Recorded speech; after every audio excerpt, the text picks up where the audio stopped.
भगवान ने आपको बहुत ही खूबसूरत बनाया है। आपको वो सारे अंग दिए हैं जो आपकी ज़रूरत है। लेकिन सोचिए कि अगर कोई एक अंग आपसे भगवान ने उपहार में ले लिया हो इस अंग के बिना, तो क्या आप महसूस करेंगे? कुछ इसी तरह की चीज़ों को दिखाने के लिए मैं आपके पास आया हूँ। आज मेरे साथ मधु हैं। मधु, कैसी हैं आप?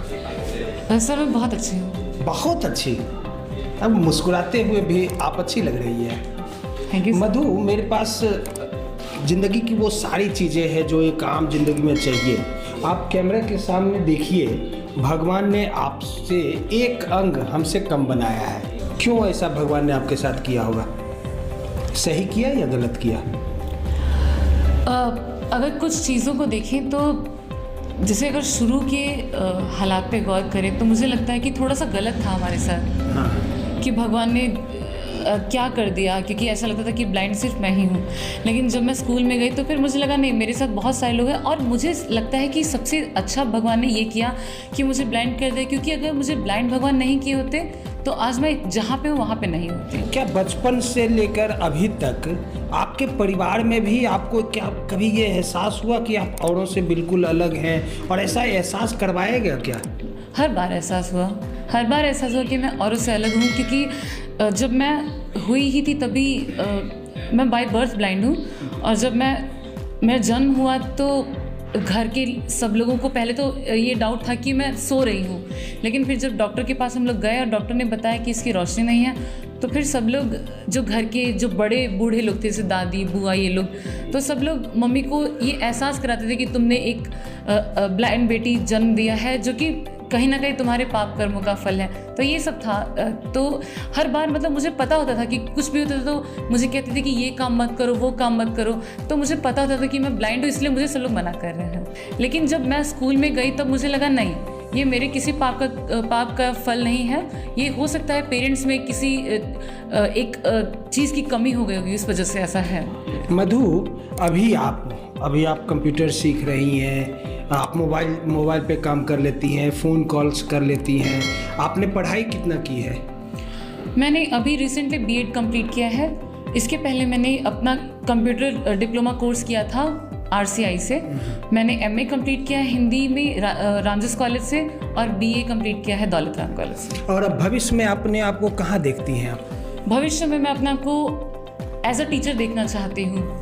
अच्छा, और उसके बाद टीचर बनने के बाद आपके सपनों में आपका परिवार कैसा हो, कुछ बताएंगे? कुछ ऐसा इमेजिनेशन है आपके दिमाग में? हाँ, मैं चाहती हूँ कि मेरा एक अच्छा परिवार हो, हंसता खेलता। मतलब देखिए, अच्छा कुछ लोग होता है गांव में ये होता है कि जब मैं यहाँ पे हूँ तो मेरे जो आस पड़ोस के लोग पूछते हैं कि ये शादी करेगी या नहीं। तो मतलब सब लोग ये सोचते हैं कि अगर ब्लाइंड है तो शायद शादी नहीं करेगी, या करेगी तो मतलब कुछ ऐसा जो कि बहुत ही अलग होगा लोगों से। तो मैं बताना चाहती हूँ नहीं, ऐसा कुछ नहीं है।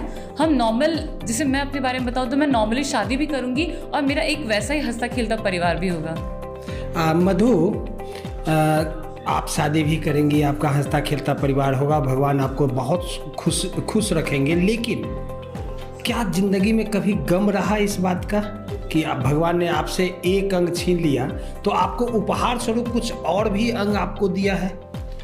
चाहे ब्रेन आपका शार्प ज़्यादा हो, आपने बीएड कर ली, आपने इतना एजुकेशन ले लिया, तो उसमें कहीं भगवान का कुछ बेहतरीन चीज़ें थी जो कि आप बहुत ही आसानी से ये सारी चीज़ें कर ली? बहुत मतलब मुझे अभी भी कई बार ऐसा मूड आता है कि जब मुझे लगता है कि मुझे क्यों ब्लाइंड कर दिया गया। मतलब मैं भी कई बार अपने आप को कोसती हूँ, लेकिन वो कहते हैं ना कि दुख का टाइम होता है वो कट जाता है, टाइम कभी भी रुकता नहीं है। तो जैसे जब मैं कॉलेज में होती हूँ तो क्या होता है कि कुछ ऐसी एक्टिविटी होती है जहाँ कि मुझे थोड़ा सा फील होता है, लेकिन जब मुझे सपोर्ट मिलता है फ्रेंड्स का और टीचर्स का, तो मुझे लगता है कि नहीं, मैं बहुत कुछ कर सकती हूँ। जब मैं कॉलेज में थी तो मैं साइटेड जो फ्रेंड्स थे हमारे, उनके साथ कंपटीशन में पार्टिसिपेट करती थी। और सबसे बड़ी बात ये कि जब भी मैं हिंदी के जो कंपटीशन हमारा होता था हिंदी साहित्य का, उसमें मैं फर्स्ट ही आती थी। अक्सर ऐसा होता था, तो मुझे अच्छा लगता था। और जब अभी मैं बीएड करती हूँ तो जब भी हम लोग का जो भी प्रेजेंटेशन वगैरह होता था, एससीपी वगैरह होता था, तो मैं, क्योंकि मैंने जनरल बीएड किया, तो मैं जो साइटेड बच्चों को पढ़ाती थी, तो मुझे लगता था कि हाँ ये सब मैं कर सकती हूँ। सिर्फ एक मतलब मैं ब्लाइंड हूँ तो क्या हुआ, लेकिन अगर मेरे पास सपोर्ट सिस्टम हो और मतलब लोगों का सपोर्ट हो तो मैं बहुत कुछ कर सकती हूँ। मैंने किया, मुझे बहुत सपोर्ट मिला जब मैंने अपनी पढ़ाई स्टार्ट की। स्कूल में मुझे बहुत सपोर्ट किया गया, हमारी जो टीचर्स थे, हमारी जो सिस्टर्स थी, हमारे बहुत सपोर्ट किया। फ्रेंड्स ने हमारा बहुत सपोर्ट किया, साइटेड फ्रेंड्स ने हमारा बहुत सपोर्ट किया, पेरेंट्स ने, सबसे बड़ी बात पेरेंट्स ने सपोर्ट किया, तो आज मैं यहाँ तक हूँ। यह दुनिया को अपने नज़र में किस रूप से देखती हैं आप? दुनिया को क्या संदेश देंगे? मैं ये जानती हूँ कि दुनिया बहुत रंगीन है। रंगीन का मतलब इसमें सब कुछ है, इसमें दुख और सुख दोनों का एक संगम है, और यहाँ पे हर तरह के लोग इस दुनिया में हैं, जैसे कि हम सबको एक्सेप्ट करना चाहिए। जैसे कई बार होता है कि हम लोग अपने आप को थोड़ा अलग थलग महसूस करते हैं, क्योंकि लोगों का नज़रिया ऐसा होता है कि ये ब्लाइंड है तो ये कर सकते हैं, ये वो नहीं कर सकते हैं, इनको ये वो जो भी है।